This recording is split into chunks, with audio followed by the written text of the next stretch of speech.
I'm sure I'm not the only Bulls fan that was sitting there trying to force themselves to have some interest in the 2021 NBA draft because of the Vucevic trade. The Bulls didn't have their first round pick, which ended up being 8th overall in this draft. Good thing is I have Twitter where I talk about sports. I have this channel where I talk about sports, including the Bulls, including the NBA draft. So it helps to stoke a little bit of interest, but it's always kind of lame when your team doesn't have a first-round pick when you talk about the NBA draft, especially in a draft like this that was really good in terms of talent at all levels throughout. So I was really wondering what was going to happen with the Bulls at pick 38. Were they going to try to move up? Were they going to peel back? Were they going to peel out of that pick? Were they just going to sit there and take best player available? My thought going into this draft was, at pick 38, there's going to be some really good, first roundish type of talent that's going to be there. And especially as this draft played out, it was dawning on me the realization that there is absolutely going to be some first round level, lower first round level talent that's going to be available for them at 38. It's going to be really hard to screw this up. It's a really good position to be in when your only draft pick is coming at pick 38. If anything, I had some disappointment that they didn't try to acquire another second-round pick. Why not invest a little more heavily in this draft where the talent was a little bit better? Who knows what those future drafts can hold in terms of second-round picks? Why not try to get another one? I don't know. But nonetheless, as pick 38 came up, and especially as you saw the board and how it was breaking down, everybody knows, even if the Bulls do something this offseason, which we assume they're going to do in terms of the point guard position, there was still a need there for a more traditional point, somebody that could defend in that backcourt, perhaps a combo guard. No matter what, the Bulls still need talent and certainly need it in the backcourt. And the way this draft was shaping up, it was going to look really, really good for them by the time it got to 38. And it did. I was stunned that both Dosunmu and Jared Butler from Baylor were on the board at this point. I thought Butler was going to go somewhere late in the first round, maybe some of the medical concerns scared teams. And Dosunmu, I had him going at the very beginning of round one, beginning of round two, excuse me. But for them to get him at 38, I was excited. Now, did I like Jared Butler slightly more? Might he have been my pick? Yes. Am I sad or mad at the fact or raging about the fact that they got, an All-American, a 6'5" combo point guard that could defend, hometown kid at pick 38? Absolutely not. I am absolutely excited about the Chicago Bulls drafting Ayo Dosunmu. And I wanted to spend a little bit of time talking about what I saw as I watched him this past year at Illinois, what I saw when I went back and watched him again, what some of his biggest strengths and weaknesses are, what I envision his role is going to be like, what type of player is he, what's he going to be long term. I'm not expecting him to be a franchise saver or anything like that. No. But I certainly feel like the Bulls could have done a whole hell of a lot worse for themselves with this pick. And I know a lot of Chicago fans might be excited about, he played at Illinois and he's from Chicago, la la la la la. Yeah, that's cool and that's exciting. It's a nice story. But I'm looking at it just as much more so for the fact of some of the skills that he brings to the table and how they fit with the Bulls and how he's going to bring something that they don't really have. That's what excites me the most. I'd give a shit less if he played at the University of Hawaii and he was from Montana. Who gives a crap? It's about the fit on the floor. When I look at Dosunmu's biggest strengths, I like his size. He's got good size for the position with plus length. So he's 6'5", but he's got a wingspan of 6'10". So this is a guy that you can feel comfortable with, defending multiple positions. That size holds up. That size translates. He's a very good on-ball defender. And realistically, when you look at him, he can absolutely defend on the ball at a decent to high level, the 1, the 2, and the 3 at the NBA level. Having that, you kind of say positionless versatility, or in this case, I'll phrase it differently, multiple positional versatility on the defensive end to where he could defend your point guard, he could defend your 2 guard, he could defend your 3. That's nice versatility to have in somebody like this that you got at pick 38 in round 2. His ability to defend in the backcourt was one of the best in this year's draft class. Wasn't the best, but it was one of the better ones. And to get that type of talent at pick 38, I'm in love with it. He's got plus movement in transition, good speed out on the break, can get out and lead the break. You know, he's got some elusiveness and shiftiness in transition. I really like the thought of him being able to lead the break with Levine and maybe even Kobe White flanking him on either side, or if you bring in somebody else, you know, or Pat Williams and Levine on either side. Like, I like that fit there. I like the thought of Dosunmu being able to get out and lead the break. He's a shifty and crafty finisher in the lane and at the basket. You know, a guy like him, you might want him to go up with a little more strength and physicality and aggressiveness. But I like his ability to almost kind of Euro style it in the paint a little bit. Like, he's shifty, he's crafty, he can contort his body, he can get skinny, like sometimes some of these football terms. But I like his ability to use a variety of different moves when he gets into the paint. He's got a floater, he can finger roll, he can sit there and pump fake and bring down. He can sit there and hit the more traditional floater. Like, he's got an array of moves when he gets into the paint, and I really like how that translates for him even at the NBA level.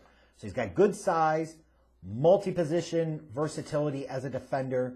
I heard some people talking about, you know, on Twitter, saw people talking about they're not in love with this because they don't see what the elite traits are. They're not in love with this because they're not sure how his game translates. Like, look, I'm going to talk about his weaknesses and question marks in a moment. And they're notable. There's some sizable ones.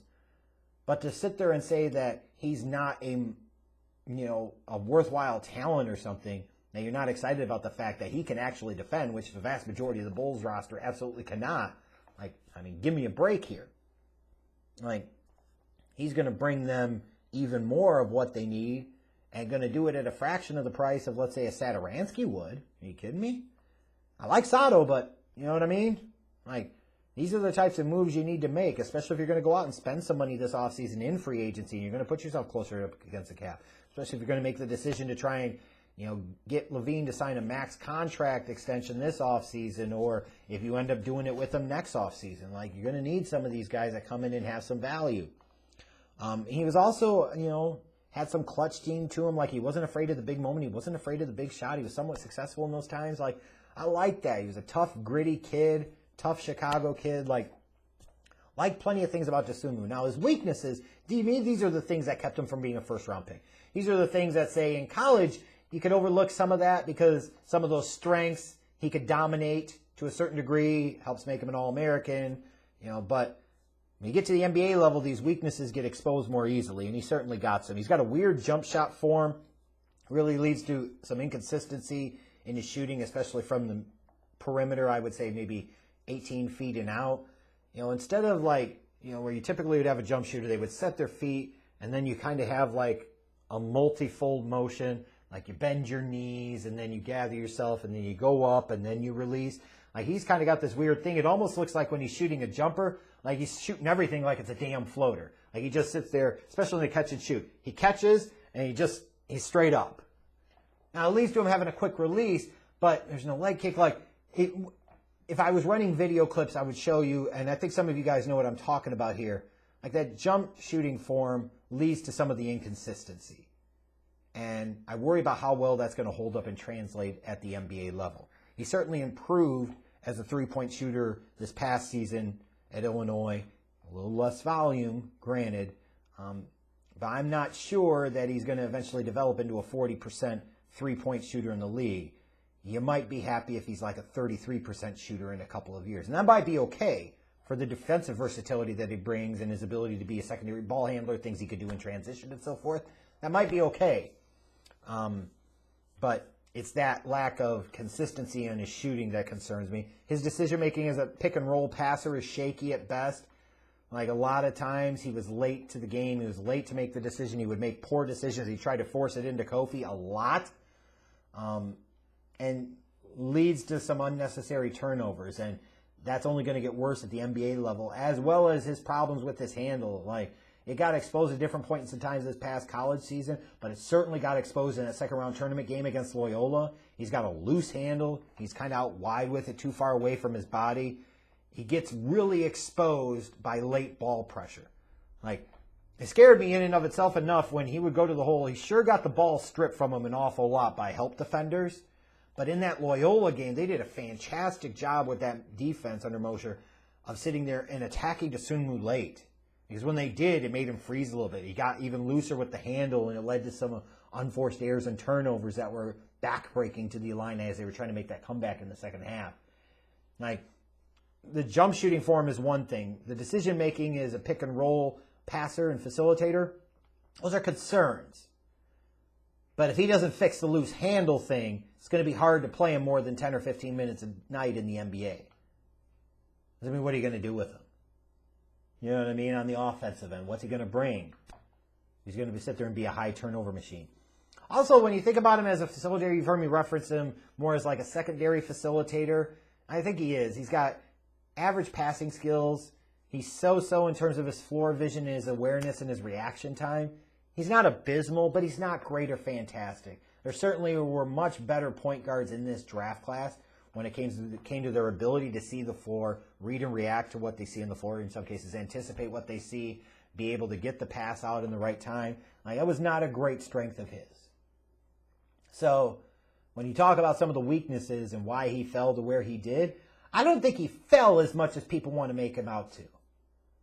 Like, in my last mock draft, I had him going at the beginning of round 2. I think he was a solid selection and represents a bit of a value. I don't know that I can sit there now and think about it and say it was like a massive steal. If they had taken Jared Butler at 38, I would have said that was a steal, because that's somebody to me that was a top 20 talent in this draft, where Dosunmu was more of in the 28 to 35 type of range.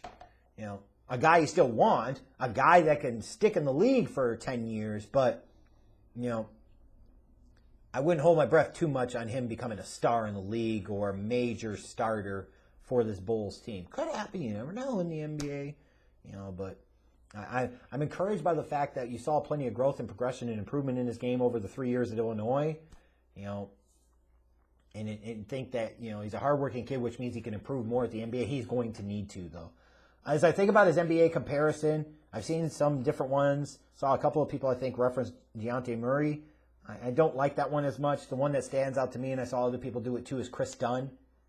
You know, Chris Dunn was similar, like 6'3", 6'4", but he had the huge, like, 6'10" wingspan. You know, so-so as a shooter. Not much of a facilitator, but defensively he could certainly bring you a lot. I look at Dosunmu and I see a similar type of player. Like I said, to me, he was a late first, early second round type of talent. I had him going early second in my last mock draft. I'm still happy that they were able to get him, though. This does not feel like a throwaway pick. This feels like a guy that you got at 38 that's going to contribute more than guys that got taken in the top 18 as a rookie. This is a guy that, unless something goes tragically wrong here in terms of how he's utilized or how he comes in summer league, like, I would envision Dosunmu should be getting 15, 20 minutes of playing time from day one. Like, he should. Some of those skills, especially on the defensive end, translate for a team that badly need perimeter defensive skills to translate. So that in and of itself makes me pleased that the Bulls drafted Ayo Dosunmu. And I'm hoping all the best for him.